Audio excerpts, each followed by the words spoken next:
பிறகு நேசிக்கணும் மனசு ஏத்துக்கிட்டா சேர்த்துக்கிட்டு வாழு உனக்கு தகுந்தபடி குணத்தில் சிறந்தபடி இருந்தா ஊரறிய மாலை கட்டி போடு சொத்து வீடு வாசல் இருந்தாலும் சொந்தம் பந்தம் எல்லாம் அமைஞ்சாலும் அட உள்ள ரெண்டு வட்டா விட்டா கல்யாணம் தான் கசக்கும் 100 வருஷம் 100 வருஷம் இந்த மாப்பிள்ளையும் பொண்ணும் தான் பேரு விளங்க இங்கு வாழணும் சோழவனத்தில் ஒரு சோடி குயில் போலத்தான் காலம் முழுக்க சிந்து பாடணும் ஒண்ணுக்கொண்ணு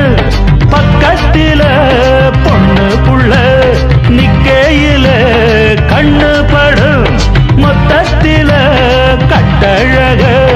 அம்மாடி என்ன சொல்ல 100 வருஷம் இந்த மாப்பிள்ளையும் பொண்ணும் தான் பேரு விளங்க இங்கு வாழ